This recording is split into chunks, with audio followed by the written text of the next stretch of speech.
Hello, Mermaid. So I want to review a book. And the book I want to review is this one. Wicca, Another Year and a Day by Timothy Roderick. Now this is the sequel to a book called Wicca, A Year and a Day. That's definitely a good book. I don't know if I reviewed it or not. If not, I definitely have to do that because it's a very good place to start. I often ask what are good books to get started with Wicca, and that's definitely a good one. Now, what this is basically ritual practices, meditations, and so on for every year, every day of a year.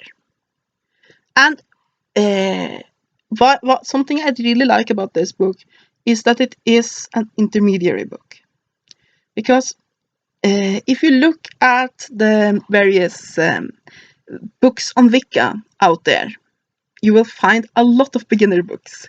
There are a crap ton of Wicca for beginners books.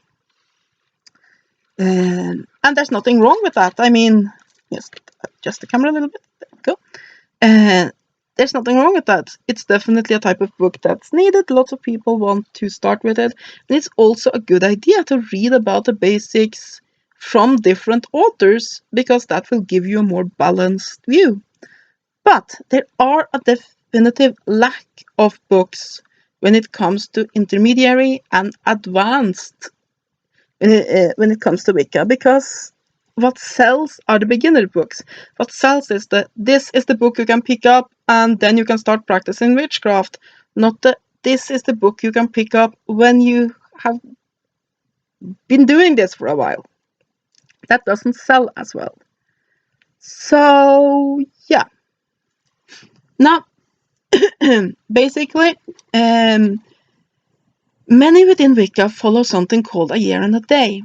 Basically, what that is the idea that especially for some people have it within covens, that you need to study for a year and a day before you can be initiated. And a lot of people who are solitary do the same thing. They study for a year and a day before they do a dedication or self-initiation. Excuse me one moment, I just need a sip of drink. Yes, I know it is very unrefined, but I'm the only one that drinks carbonated water in the house, so yeah.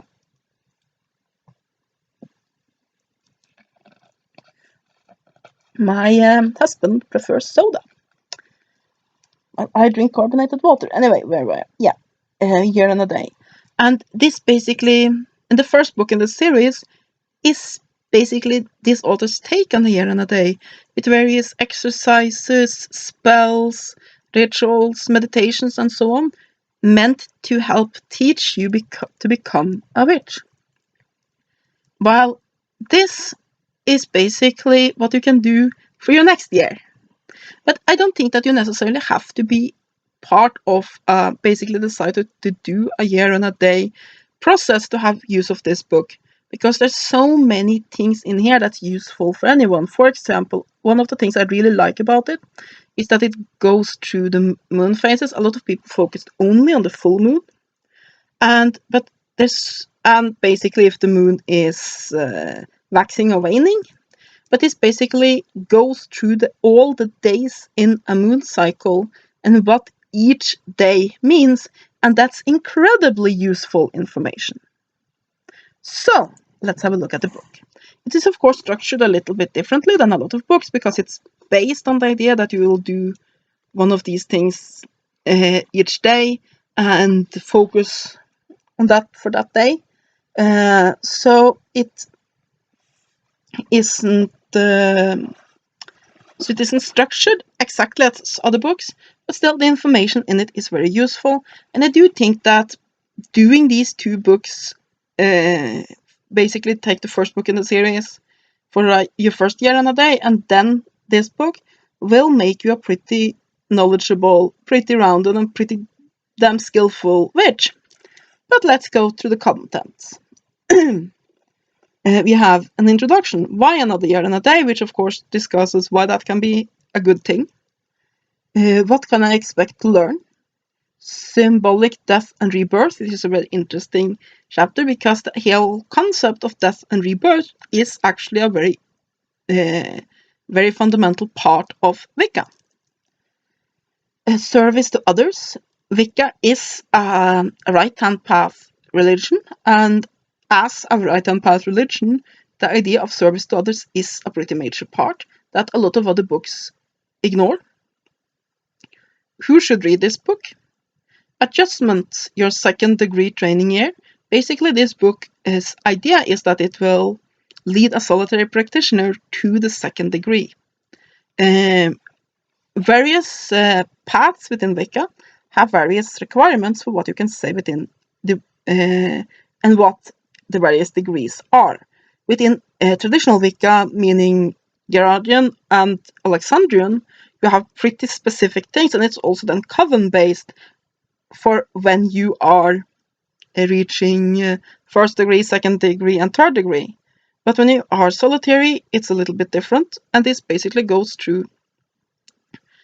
If you have done this, the book, basically the author's intention is that then you will be knowledgeable and skillful enough to be able to call yourself a second degree. Buying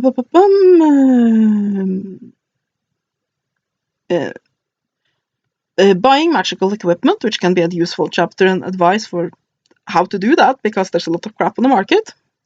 Peace and purpose. How to time your activities. Simple calendar for June. Planning ahead, moonwise retreat days, and first degree initiation questions and answers. So that's basically the introduction chapter. Then you have first lumination, waxing moon cycle, day 1 to 15. You have practice, as I basically have here, you have all the various practices. We don't need to go through all of those because, yeah, it goes through all the days. Basically, it goes through each and every day, and with moon cycles, magical days, and so on, and ideas for practice. So let's just, instead of just reading through all of that, because you can guess that there's lots of things here, we can't go through all of it. But let's just take some sample exercises here. We have a practice for day 10 and 11, which has this willing and surrendering explorations, which then goes, you will need basically the incense source and basically what you will need. Then you have light the willing, surrendering incense and allow it to smoke to fill your magical working space. Anoint your solar plexus chakra near your navel with willing, surrendering oil, drawing in a fire invoking pentagram with the oil. Stand facing the south and draw a fire invoking pentagram with your atame. Set your atame aside and on a blank piece of paper write down your top 10. Excuse me, I need some drink again. I don't know why, but my throat has been so dry lately. I think it has to do with that it's so cold that all the ovens are on, so it sort of dries out the air.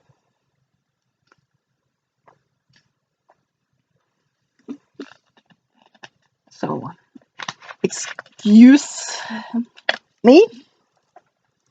Where were we? Oh, yes. On a blank piece of paper, write down your top 10 wishes and desires. Set a page in front of you and assume a seated meditation position. For the next 10 to 15 minutes, count your exhalations only as described in the first lunation. After you have sat in focused awareness while facing the page of your written desires, take out the pen and circle the desires on the page that are required by the moment right now to make it more complete than it already is.